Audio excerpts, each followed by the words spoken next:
दोस्तों रैनबैक्सी एक ऐसी कंपनी जो भारत के इतिहास में सबसे पुरानी कंपनियों में से एक थी और दोस्तों ये भारत की सबसे बड़ी दवाई बनाने वाली कंपनी भी थी। लेकिन दोस्तों कंपनी ने फिर ऐसी क्या गलतियां की जिससे कि ये कंपनी का साम्राज्य पूरी तरह से बर्बाद हो गया। तो दोस्तों आज की इस वीडियो में हम यही जानेंगे कि हजारों करोड़ों की कंपनी रैनबैक्सी कैसे पूरी तरह से बर्बाद हो गई।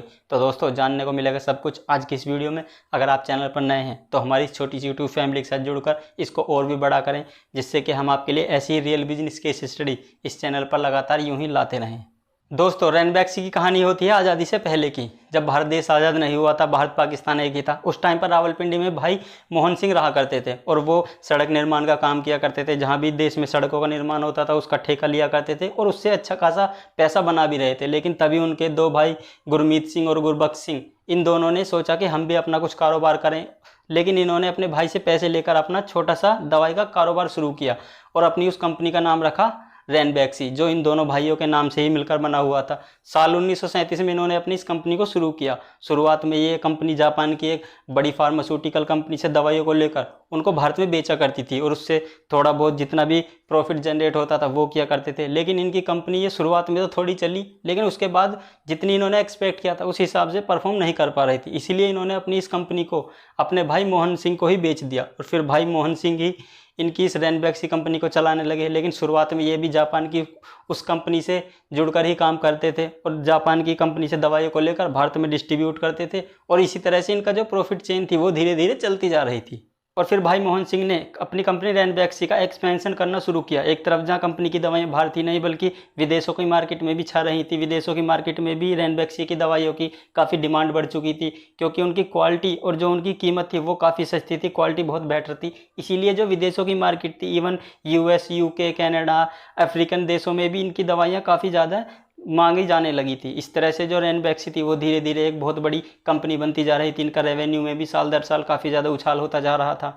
लेकिन फिर साल 1980 के दशक में मोहन सिंह के परिवार में दरार आने लगी और इन्होंने अपनी जो संपत्ति थी उसको अपने 3 बेटों में डिवाइड कर दिया और जो रैनबैक्सी कंपनी थी वो इनके बेटे परविंदर के खाते में गई। परविंदर फिर अपनी इस रैनबैक्सी कंपनी को चलाने लगे और परविंदर ने भी साल 2000 तक अपनी इस कंपनी को काफ़ी ऊंचाइयों पर ले गए। ये कहा जाता है कि विदेशों में परचम लहराने का श्रेय परविंदर को ही जाता है। लेकिन फिर फाइनली साल 2000 में कैंसर के कारण उनकी मृत्यु हो गई और फिर उनकी मृत्यु होने के बाद उनके बेटों को रैनबैक्सी की जो जिम्मेदारी थी वो सौंपी गई। लेकिन फिर रैनबैक्सी का नेतृत्व मालविंदर और शिविंदर के हाथ में आने के बाद चीज़ें काफ़ी ज़्यादा बिगड़नी शुरू हो गई और यहीं से जो रैनबैक्सी का डाउनफॉल था वो भी आना शुरू हो गया था। फिर इन्होंने ज़्यादा प्रॉफिट कमाने के चक्कर में यूएस की मार्केट में जो इनकी दवाइयाँ बेची जाती थी उनकी क्वालिटी से कॉम्प्रोमाइज़ करना शुरू किया।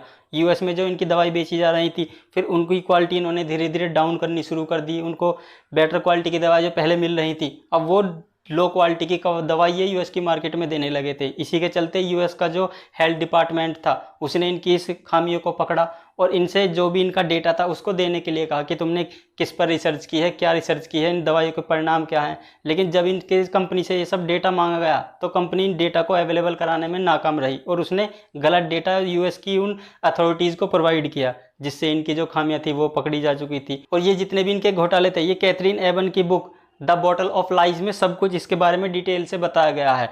अगर आप उस बुक को पढ़ना चाहते हैं तो उसका लिंक डिस्क्रिप्शन में आप उसको जाकर पढ़ सकते हैं। उसमें सारा डिटेल में ये बताया गया है कि कैसे घोटाला किया गया था और इवन इसमें जो कंपनी के कर्मचारी थे उनके भी इंटरव्यूज़ हैं, उन्होंने भी ये खुद बताया था कि हाँ कंपनी के जो पंजाब में या और जो प्लांट हैं उनमें दवाइयों के साथ गड़बड़ी की जा रही है। तो यहाँ से जो इनकी दवाइयों की गड़बड़ करना शुरू हुआ उससे इनकी मार्केट को भी झटका लगा।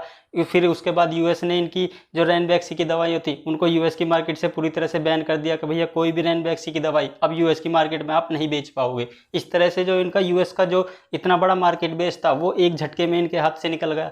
यहाँ से फिर कंपनी को धीरे धीरे लॉस उठाना पड़ रहा था। और फिर इनकी दवाई जो एड्स के लिए इन्होंने बनाई थी उस पर भी काफ़ी ज़्यादा विवाद देखने को मिला। यूनिसेफ के एक अधिकारी ने इनसे जब उसका डेटा मांगा तो उसमें इन्होंने जो साफ डेटा वो यूनिसेफ को दिया ही नहीं। यूनिसेफ ने पूछा था कि भैया तुम्हारी दवाई कैसी है, एड्स की किस पर तुमने परीक्षण किया है, परीक्षण के नतीजे क्या थे, जो पूरा डाटा था वो हमको प्रोवाइड कराएं। लेकिन इन्होंने यूनिसेफ को भी गलत डाटा प्रोवाइड किया क्योंकि वो डील $5 बिलियन की थी। इसलिए यूनिसेफ भी इनकी जो दवाइयों को जांच परख कर लेना चाहता था, लोगों की सेहत का सवाल था और इसीलिए फिर इनकी जो वो यूनिसेफ से एड्स की दवाई के लिए डील होने वाली थी $5 बिलियन की वो भी रद्द हो गई। इसीलिए जो पूरा रैनबैक्सी का जो पूरा बिजनेस था वो धीरे धीरे लॉस की तरफ बढ़ना शुरू हो चुका था। देखते ही देखते शिविंदर और मालविंदर चारों तरफ से घिरने लगे लगे थे और चारों तरफ से अपने आप को घिरता देखकर, अपने बिजनेस को डूबता देखकर इन्होंने सोचा कि क्यों ना अपने इस रैनबैक्सी पूरी दवाई कंपनी को ही दूसरी कंपनी को बेच दिया जाए और उससे जो बेचकर पैसा आएगा कुछ और बिजनेस कर लेंगे। इसीलिए इन्होंने रैनबैक्सी को जापानी कंपनी दाइची सैक्यो को $2.4 बिलियन में बेच दिया। ये डील साल 2008 में हुई थी और इस डील को मिलने के बाद शिविंदर और मालविंदर के पास जो पैसे आए थे उन्होंने उस पैसे को अलग अलग बिजनेस में इन्वेस्ट करना शुरू किया। लेकिन फिर इस डील को पूरी होने के कुछ समय बाद ही जापानी फार्मास्यूटिकल कंपनी दाइची सैक्यो ने रैनबैक्सी के जो प्रमोटर थे उन पर मुकदमा दायर कर दिया था, क्योंकि उन्होंने वित्तीय जानकारी छिपाई थी और कंपनी में जितनी भी गड़बड़ियां चल रही थी उनको दाइची सैक्यो से छिपाकर ये पूरी डील की गई थी। इसीलिए उन्होंने इंटरनेशनल कोर्ट में ये मामला भेजा और इंटरनेशनल कोर्ट में दाइची सैक्यो की जीत हुई। वहाँ पर रैनबैक्सी के प्रमोटरों को, मालविंदर और सुखविंदर को लगभग 3,500 करोड़ रुपए उस जापानी फर्म को देना था। और फिर मालविंदर और शिविंदर ने रैनबैक्सी से निकलने के बाद जो बाकी पैसे इनके पास बचे थे उनसे अलग अलग बिजनेस ट्राई करने शुरू किए। फिर इन्होंने फोर्टिस हॉस्पिटल की चेन की शुरुआत की, जिसमें इन्होंने दिल्ली एनसीआर के अलग अलग इलाकों में फोर्टिस के अस्पताल खोले। फोर्टिस के अस्पताल अपने आप में इतने महंगे थे, जो दिल्ली एनसीआर में लोग रहते हैं वो फोर्टिस के बारे में अच्छी तरह से जानते होंगे।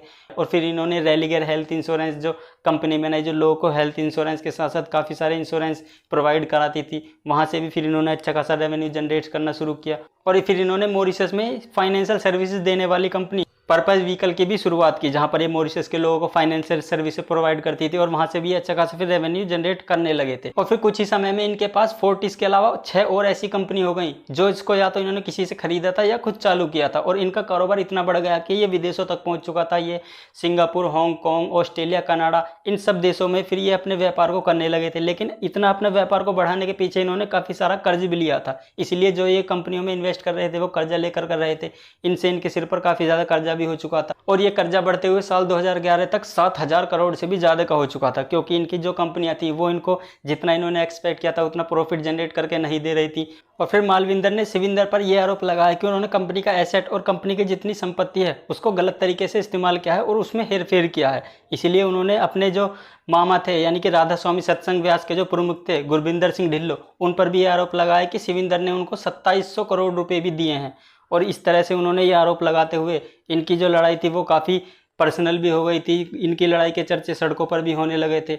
इसीलिए फिर ईडी ने भी पूरे मामले की जांच की और जब जांच की तो दोनों भाइयों को ही हिरासत में लिया गया और जब ये चीज़ें सामने आई तो उसमें दोनों ही भाइयों को घोटाले का आरोपी बनाया गया और तभी से फिर ईडी ने इनको पकड़कर जेल में डाल दिया। और उधर फिर जो रैनबैक्सी थी उसको जापानी फर्म भी ठीक से चला नहीं पाई, क्योंकि कंपनी में काफ़ी ज़्यादा अनियमितता थी। कंपनी का माल बिल्कुल भी मार्केट में बिक नहीं रहा था। यूएस की मार्केट में एक तरफ बैन लगा ही हुआ था। इसलिए जापानी फर्म ने भी उसको बेचने का फैसला किया और फिर साल 2018 में भारत की सन फार्मा ने ही रैनबैक्सी को वापस से खरीद लिया और अब रैनबैक्सी का पूरा कारोबार सन फार्मा के हाथों चला गया है।